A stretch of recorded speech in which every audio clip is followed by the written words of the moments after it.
Welcome to today's webinar. Today we're talking about sales prioritization, so aligning effort with impact. And we've got some great speakers for you today. We got Alhashim, Global Director of Inside Sales from Optimizely. We got David Dulany, Director of Sales Development from Infer, and Tara Hallam, Sales Effectiveness Manager at Xactly. And we're going to be going into a variety of different things about kind of aligning sales and marketing, figuring out kind of the best ways to kind of onboard people onto a predictive model and just really get more insight into the funnel than I think most people have these days. Technology is obviously advancing so much, and there's so much more you can do inside your funnel. So it's a really exciting topic. We got some great practitioners here that kind of do this day in and day out. They're going to tell you more about it. So if you have any questions, tweet us. Hashtag SHWebinar, Sales Hacker Webinar, SHWebinar. We'll queue up the questions that you have and go into them kind of after or along the way. We'll get them curated here for us so that we can ask, inside this webinar. Anything that we don't get to, we'll get to afterwards, either on Twitter. If we have enough questions, we'll actually put it into the article afterwards when we share this recording.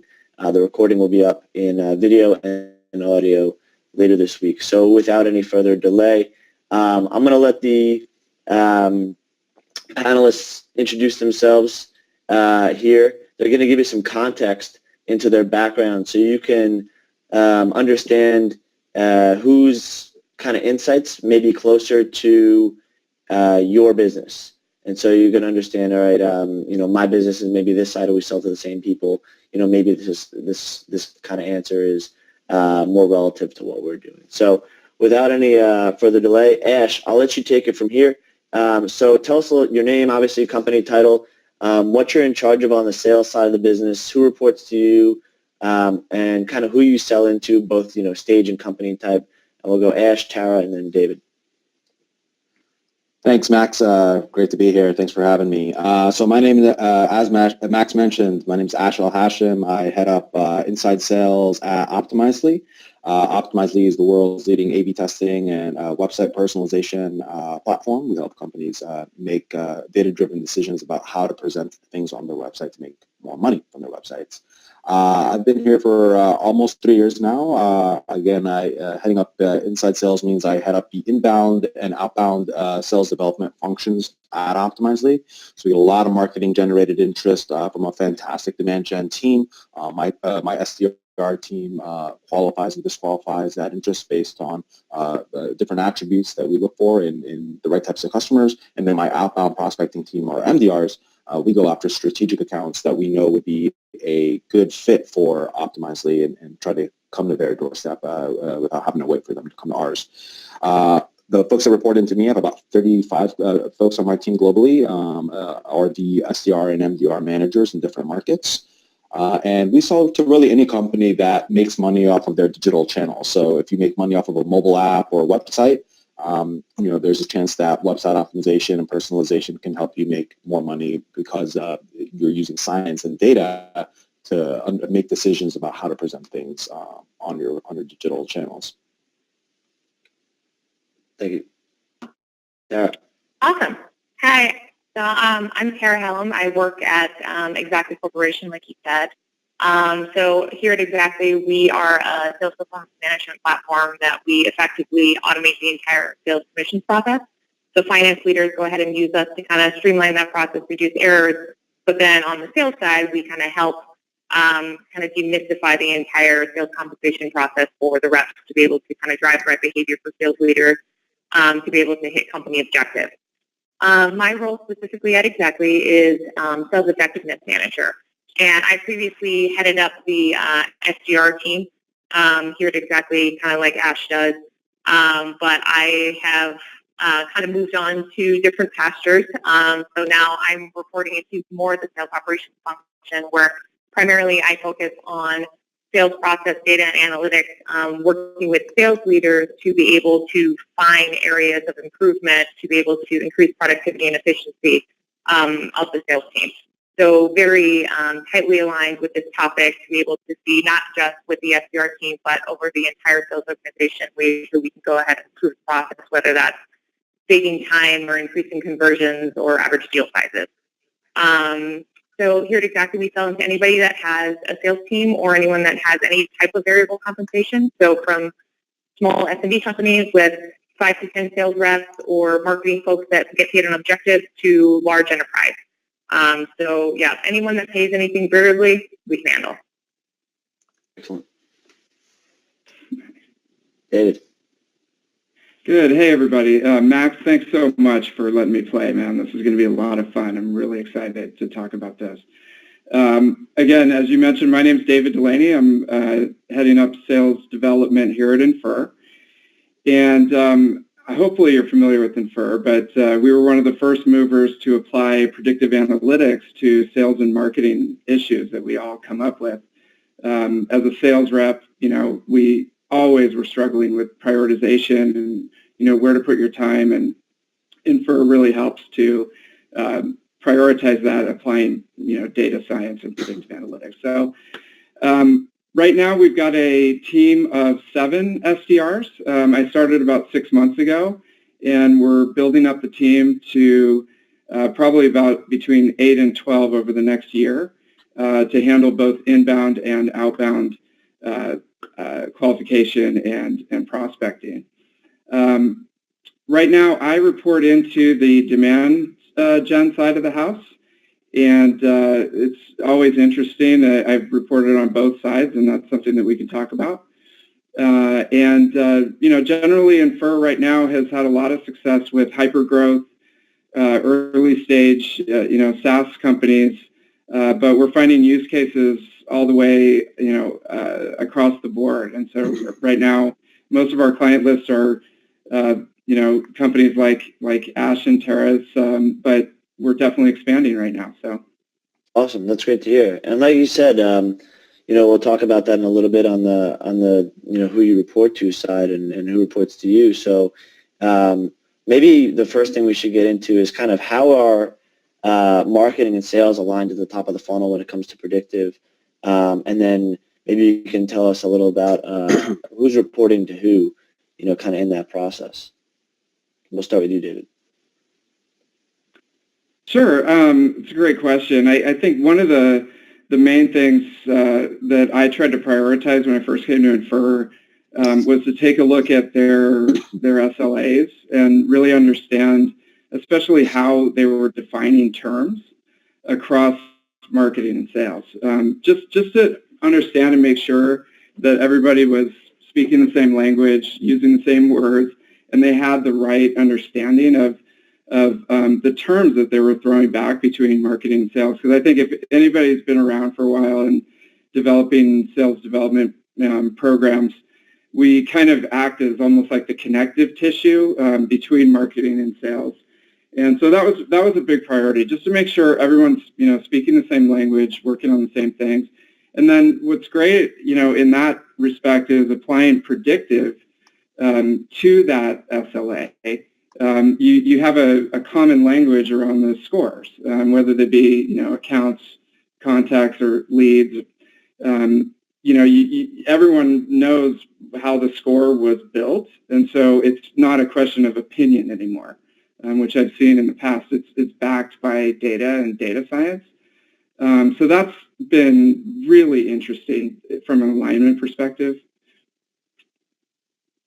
Yep, great. And Tara, how is your team working together as far as sales and marketing goes, aligning at the top of the funnel, and who's reporting to who in that process? Yeah, absolutely. Great question. So first and foremost, what we did internally, marketing and sales got together, and we have a very clear, defined lead management process.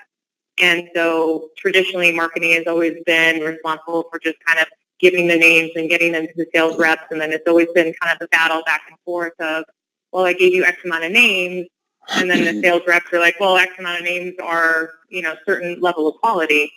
And so prior to even doing any of that, we kind of sat down and said, okay, here are our goals. These are not just the amount of names that we're going to get, but this is the quality. right? And so worked closely with them to kind of put together the predictive model to be able to say, okay, collectively we're saying these sets of leads and names are good versus these are technically bad. Okay, that's great. What happens when it gets to the sales team? So, how are we actually managing these names? What happens if these leads don't convert? What goes on that end? That way there's not a lot of finger pointing. Everyone's very cohesive. So, currently our lead gen team reports into sales, but the entire process that they kind of march to was formed hand in hand with marketing. So it's a hybrid role. They answer to sales. However, everyone's responsible kind of for the top of the funnel, because if we don't have anything to call, then, we got to go and talk to somebody about that. But then if nothing's converting, then that's also a different conversation. So very, very tightly aligned to the top of the funnel. And Ash, you don't have your folks reporting to sales, do you? No, we do. Yeah. We do, yeah. So similar to what Tara and David mentioned, I think the more important thing is that there is accountability and continuity in your funnel, right? So the way marketing and sales plays together at Optimizely is kind of two separate functions. There's one is the demand gen function, which flows into our inbound SDR team. So marketing owns demand generation, but then SDR, sales development, is part of sales. But there are clear, again, to David's point, SLAs of like, this is how many, this is what bookings looks like, our bookings goal looks like for 2015, for Q4, Q3, so on and so forth. In order to generate that much bookings, we need to generate this much pipeline, which means we need to generate this many opportunities, which means we need to generate this many sales accepted leads, which means we need to generate this many marketing qualified leads, and so on. So we work our way backwards from the bookings target and develop SLAs that are mutually agreed upon by marketing and sales that will then kind of inform and forecast what we get for the rest of the year. So that's the sales development side of the marketing relationship. On the outbound side, the MDR side, we do account-based selling and account-based marketing. So we have a fantastic, on the inbound side, we use Infer to score our leads for us and tell us, which ones are the creme de la creme and which ones are not really worthy of a sales human's time. On the outbound side, we have a fantastic data science team here who helps us predict, upsell models, who's likely to buy more, who we should be going after strategically. We figure that out, and then we say, all right, cool, this is our enterprise media segment. These are the 20 accounts we're going after this month, and we work with marketing to also go out and do specific sniper type ad campaigns to those folks on LinkedIn or on Facebook or Google, and just try to raise awareness by flanking the problem a bunch of different ways. And that's where we get into the meat here, which is what I want to really know is, so what's your criteria for all that? So what is what's your data sciences team's criteria with whatever you put into and pull out of Infer? What's the criteria that you use? What are those actions that are tied to your ideal customer profile? What's your low-hanging fruit? What are you looking for?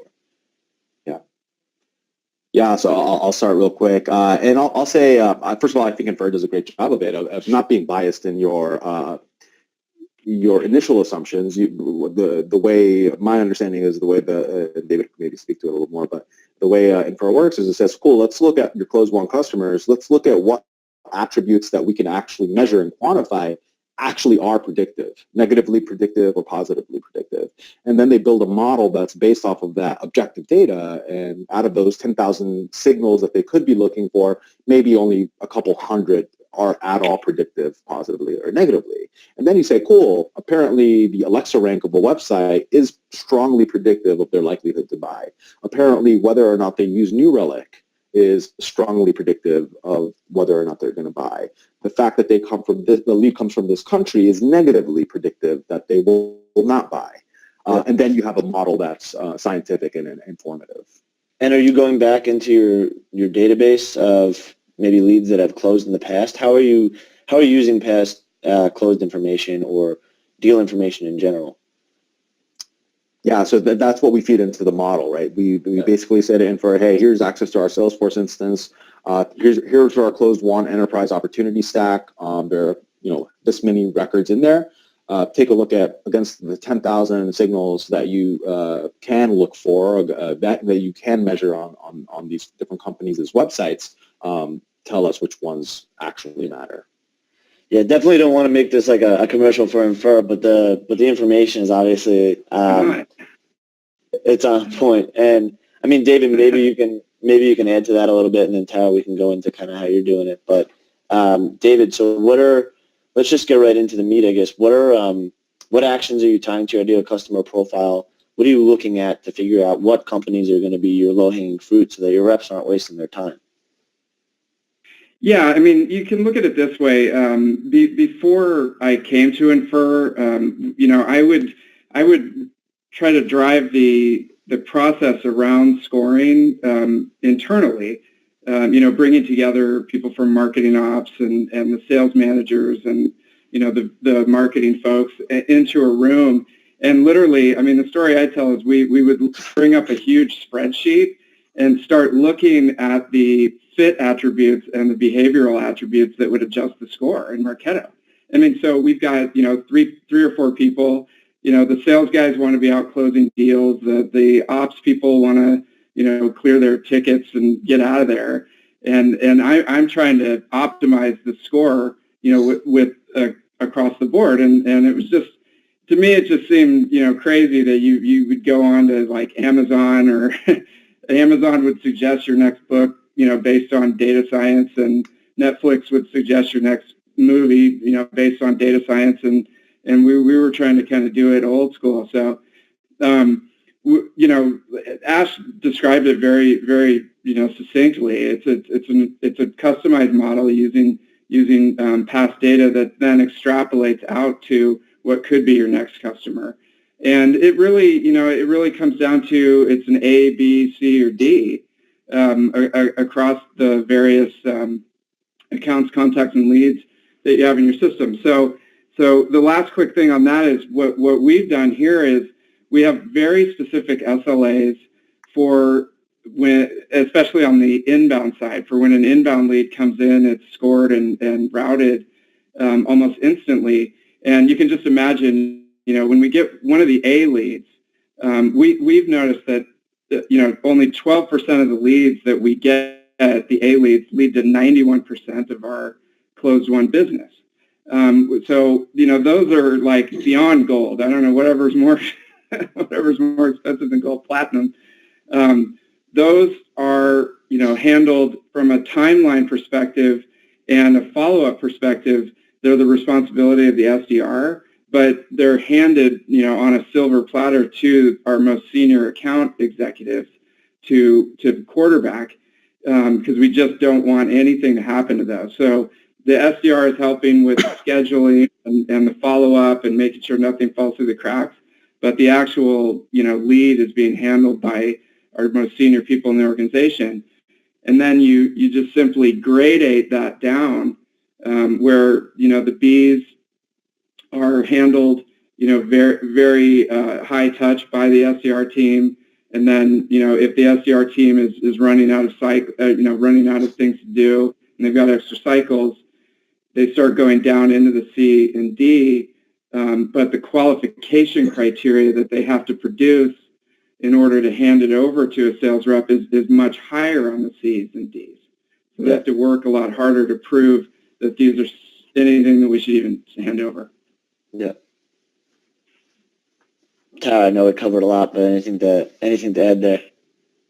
I know we don't want to kind of beat this topic to death. Also, I don't want to have it be an entire Infer commercial as well. However, so us internally, so it's kind of the same thing that everyone's saying, and internally here, just like Ash was talking, we have our inbound and outbound team. We actually have two completely separate models. We've got our lead model as well as our account model, because we do have an outbound team as well. And, we're finding, it's kind of the, you got to get the marketing out person in the room, sales leaders in the room, and everyone's like, okay, what are the traits of a customer? And a lot of times that you'll get the gut feel, or, well, the last few people I talked to, they're similar in these following ways. And, when we're running through these models, there's actually data tied to things that kind of Ash was saying, hey, these things are similar, but they're not necessarily predictive.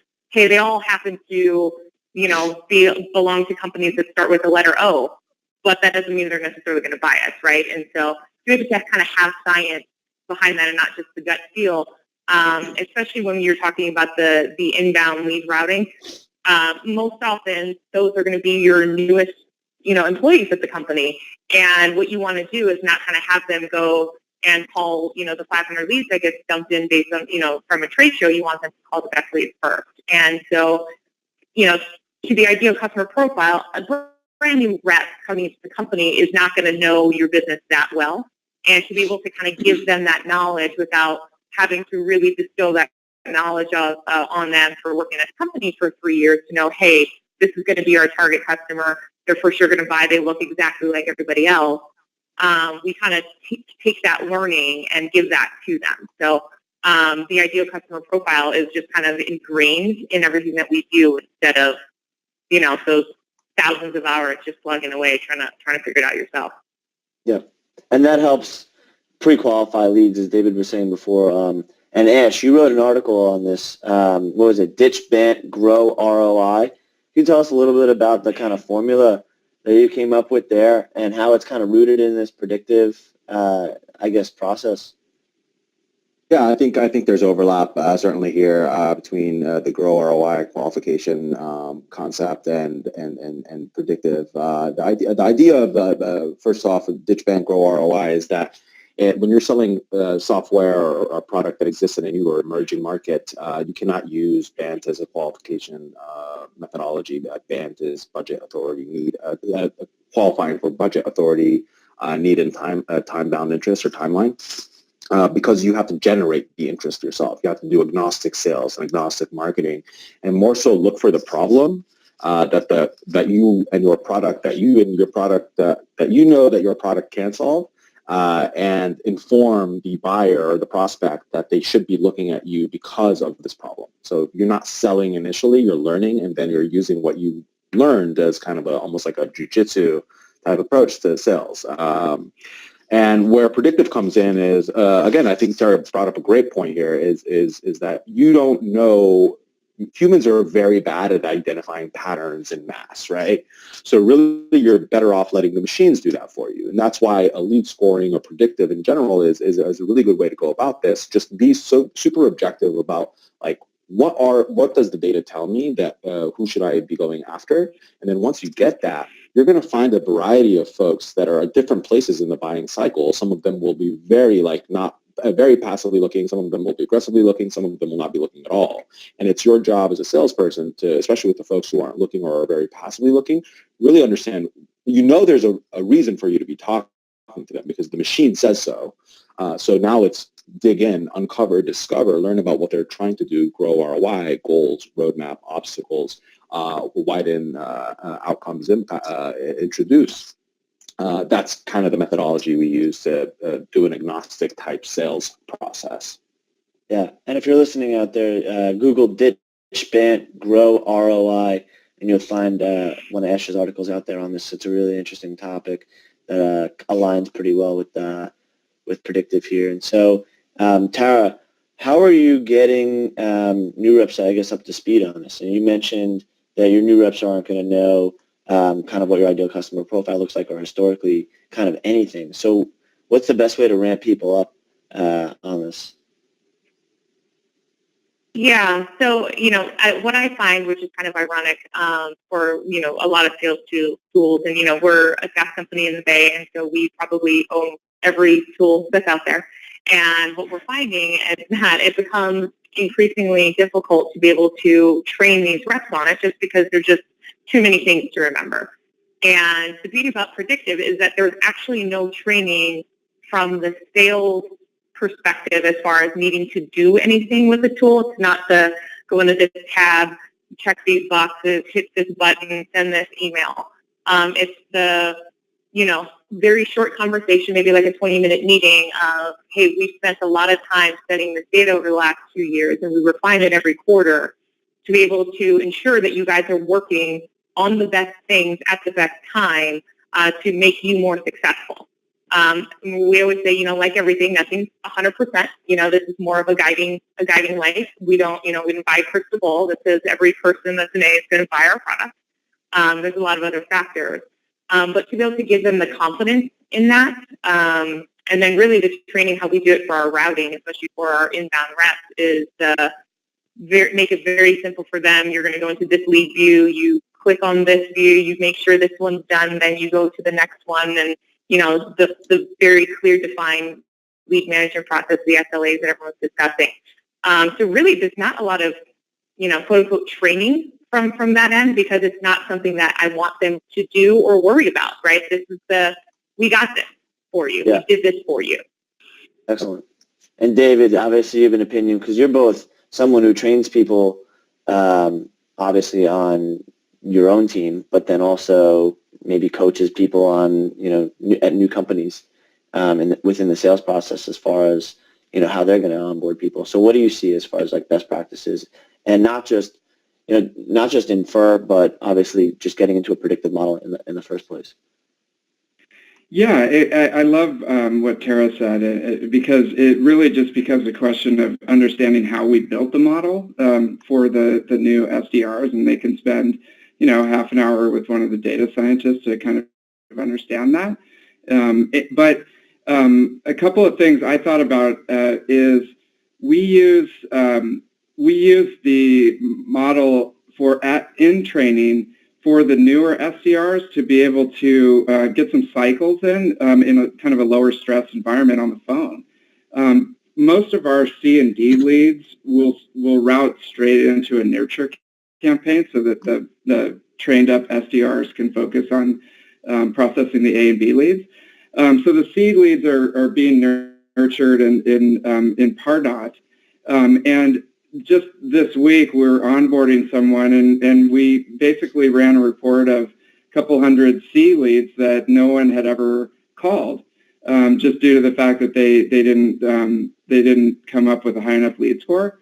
And to have her get some cycles in, get some practice, get some confidence with following up with folks who might not be right in our wheelhouse, but could give her the training that she needs in a live environment.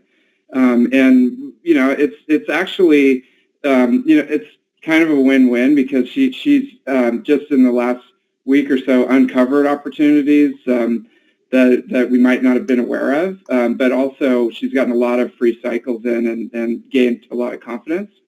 And then we can take those C leads and iterate on the model to make sure that we understand why potential clients might have been marked as C. So that's been an interesting exercise, just to kind of give her some practice. Yeah, cool. And Ash, you just mentioned before that you were you had inbound and outbound. Are you doing similar stuff with outbound as far as scoring predictive? Yeah, scoring. Yeah, so as I mentioned, we have a data science team that's amazing, and they've built a ton of great alpha, beta, omega models that predict different things from what the lifetime value of a customer is and should be, to what the delta is between what a company is spending and should be spending on our products based on a variety of different attributes. So we are very fortunate to have a lot of in-house sophistication around this stuff. I do know Infer does do like account-based prospecting, so for outbound. We don't use that, but I've heard good things. But for those companies that don't have the resources, the data science resources in-house to do some of this stuff, there are tools out there that help with that. Yeah, you guys are on the bigger side probably of most of the companies that'll be tuning in. But I guess what's in that stack, or is it all proprietary? What tools? As far it's proprietary. On the outbound scoring side, it's proprietary. Infer completely owns the inbound side, and outbound side is all custom built. What about you, Tara? Is there anything that you guys are doing on outbound, or is it all inbound? And if so, on outbound, what are you guys doing? What are you guys using? Yeah, so we worked with Infer, and they built us a separate model. So kind of with the leads that come in, we kind of take into account the actual person and the title and all that. And like I said before, we're B2B based. So we actually ripped out all the personal information with building the model. So we've got about, like 300 account signals from geography, demographics, anything like that, from employee size, what systems they're using, if they're Salesforce users, if they, have a great website and things like that, if they're hiring sales reps. Just a lot of different signals out there that we use to score our accounts regardless of anybody on there and regardless of any action. So it's more of a, we use this for our territory assignments as well because we were very, antiquated with the, well, you're going to get this state and you're going to get this patch and good luck and Godspeed. And so, we realize that not all accounts are created equal. So if you give everyone, 10 accounts or 500 accounts or 1,000 accounts, those 1,000 accounts across every territory isn't going to be the same. So we actually use the data provided from Infer, which we fix we kind of cycle back through every quarter as we add new customers to see if there's any attributes that have changed, because that is the thing about the model, is that if, tomorrow we decided to open up fruit stands everywhere, whatever companies that buy fruit stands wouldn't be part of our model. And so we kind of have to go and work that in as our business changes, which we find is really, really helpful. So our outbound is almost completely different than our inbound. Okay. And David, I'm assuming you drink your own champagne, obviously, on the inbound side, but do you do any outbound, or is it all through inbound for you? Yeah, I mean, outbound is really important, and the use case that I thought of when I was hearing the answers is territory creation, and I think Tara mentioned this as well. We, you always have that issue of sales reps thinking, hey, maybe my territory is not as great as someone else's and things like that, and a lot of times it's, the sales VP, with the CEO looking at a map of the country and trying to figure out, how many accounts there are and stuff like that. So when you have a good account model, a predictive account model, it's a lot easier to fairly divide out territories and really understand where, in the country we should be spending our time, based on, again, if it's like an A or B account, and there's heat maps, created throughout the United States, and instead of just kind of cutting up the country by states and giving X amount to, sales rep number one, you can kind of more, be a little bit more strategic about it, create, a heat map of where your possibly best possible accounts might be, and then put more people on that. And that's also with AEs and with SDRs. It's just it's pretty simple when you think of it, but it's amazing how many companies try to again do it themselves. So. Yeah, and so how are you making sure your reps are focused on the right things in there? So if you're all doing a little bit of mix of like inbound and outbound, how are leads routed? And how are you making sure people are focused on the right things? David, we'll start with you. Sure. Yeah. So I touched on that a little bit with the inbound. The A's get the velvet glove treatment, and they're totally quarterbacked by our most senior account execs. The B's will be the realm of the SDR to follow up on and make sure that they're following the SLA. And then the C's and D's will generally go into a nurture track. As far as on the outbound side, the A accounts, the AEs will coordinate, sort of their top 50 or whatever they have based on their own Rolodex and things like that, and then the any A's or B's that are not being actively addressed by the AE, the SDR has free reign to go in and do and focus on. And so, real quick on the inbound side, I mean, like Tara mentioned, we don't have to spend a lot of training on the how to use predictive, but where we do spend a lot of training is on timing and trying to get under industry standards on follow-up speed and number of touches and all the things that the SDR has a lot of control over. We try to get really, really good at, because when again, like one of those A's come in, we want to be all over that thing. So, and then on the outbound side, we have, and we're going to talk about tools later, but we have specific cadences built out by persona, and we'll, as the SDR is going through their day and doing their research, and they find a specific persona in a specific rank type of account, they'll put them into a specific cadence. So. Okay. And what tools are you using for that? Sure. So we use SalesLoft and Outreach. They both kind of serve different purposes for us. We use SalesLoft primarily on the AE side, and also for grabbing the names out of off the internet and putting them into Salesforce. They've got a pretty good solution there. And then on the SDR side, we use Outreach more often, just for the automation. It helps a lot to make sure that they hit their effort numbers every day. Awesome. And Tara, lead routing and prioritization, how are you making sure people are focusing on the right things and leads are being routed correctly? Yeah, absolutely. So very similar to what David said, we definitely route based on the scoring ABs, Cs, and Ds. Ds goes directly to a nurture track with the exception of the contact us forms. We're definitely not in the business of ignoring anyone that's trying to reach out to us. But as far as those A's, B's, and C's go, we actually do put our newest reps on the C's and our most tenured CDRs, we call them, on our A's and B's. And I actually set up custom lead views for them, for the entire team, and I broke them up by lead status and then our high touch lead sources, for example. So, we could have 50 A's, but I want them to call the 50 A's that downloaded something versus the 50 A's that came to us from a third-party program who might not actually be a hand raiser. They'd be a good account, potentially, but then they're not a, super warm lead. And so we kind of split that up throughout lead views and then so on and so forth from the A's to the B's to C's.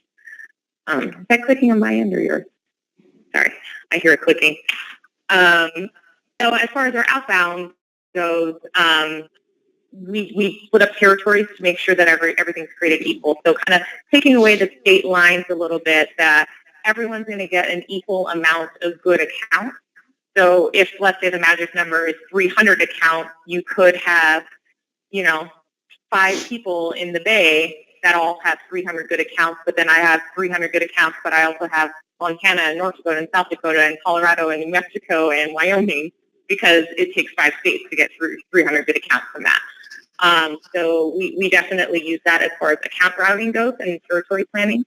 So we make sure that our outbound AEs as well as our outbound SDRs are hyper-focused on that instead of trying to sift through thousands of accounts. So we actually have a lot of fallow accounts that we don't even, so we nurture them, but then, we definitely don't do an active outbound outreach to them. Yeah. Okay. And so it's broken up by territories and then also by the, grade that you're giving them or score. Right. And Ash, I'm assuming similar process, but give us the lowdown. Almost dead even with what Tara said, where our account-based selling is not geography split, but more so by the sum of the potential scores within a particular territory.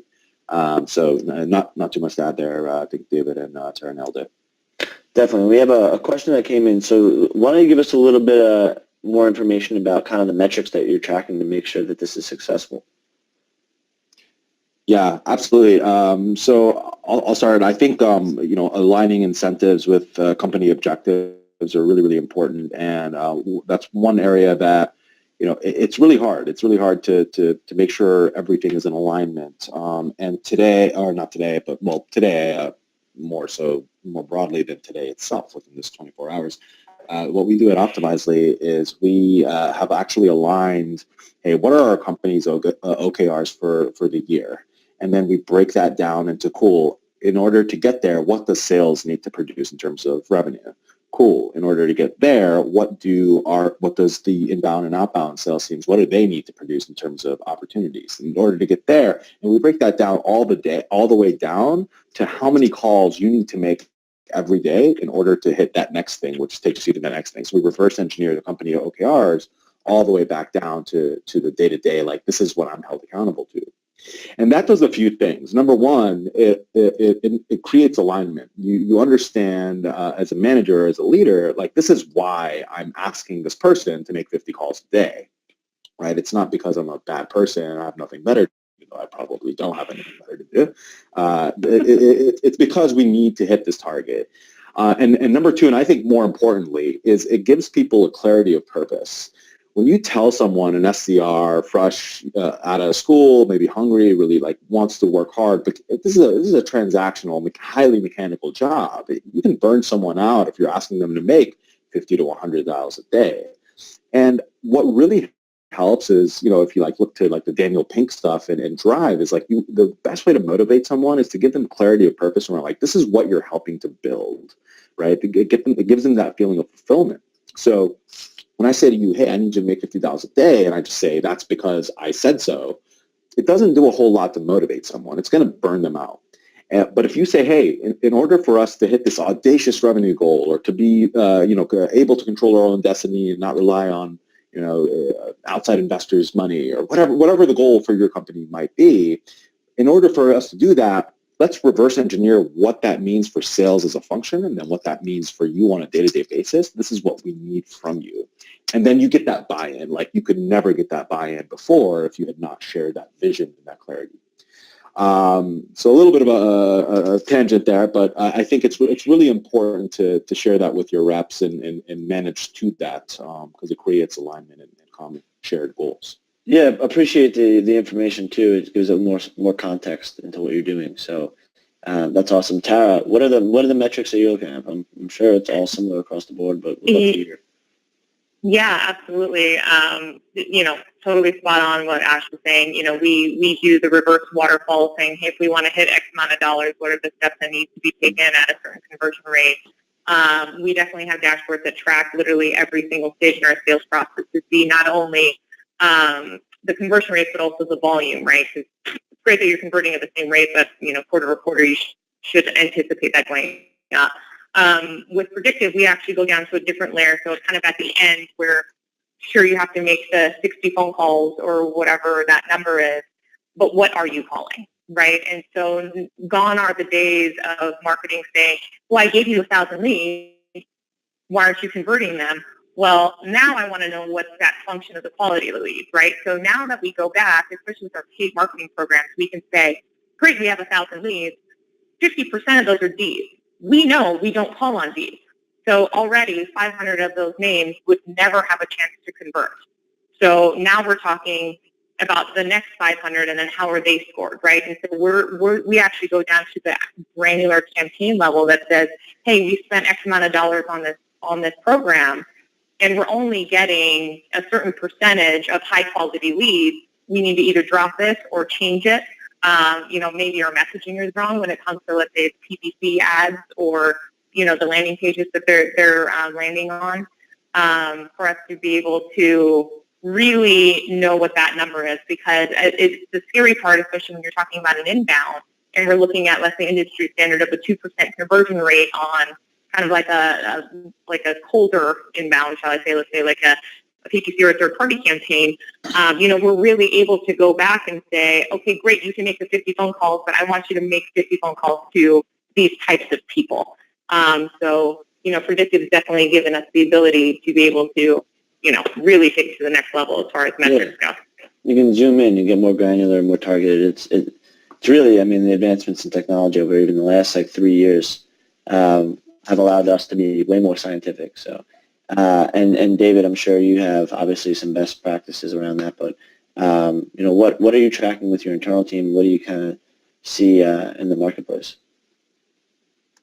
Yeah, I mean, a couple of quick use cases that everybody's touched on is we're laser focused on the conversion rate on the A leads. Again, 12% A leads lead to 91% of the revenue. So that we have a lot of levers to make sure that conversion rate is constantly improving.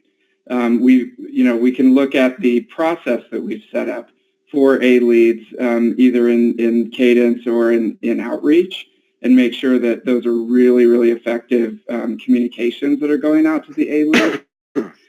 We can make sure that the actual SDR is following the cadence that's baked in outreach for them, and they are making all the calls, and they're making all the efforts that we've already constructed based on the lead score.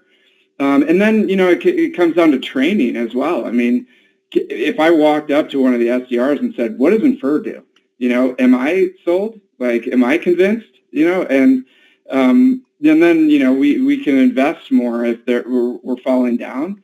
And it all kind of ties back to how are we converting those A leads, because it should continue to rise. And then the other quick thing is on the back end, how are we looking at converting the SQLs that we've produced? Is our SLA tight enough and our qualification tight enough that we're actually producing good solid meetings for the sales reps? Because if they're all being closed out, no decision, or they're being closed out like wrong person and stuff like that, it's pretty basic. I mean, we need to change something. And so, especially when it comes down to the A leads, because they're so precious, like we have to be laser focused on that every day, and the rates should be going either up or down, depending on what we're trying to do. Great. So I got a couple last questions here, and David, I'll let you get this one. What size company? I guess at what size is it necessary to do some kind of predictive model? And who on the team is going to own it once you're at that size? Do you see anything about like maybe companies being too small or not having the resources to, one, financially, or two, just like bandwidth wise for, they don't have somebody on the team that could properly own it?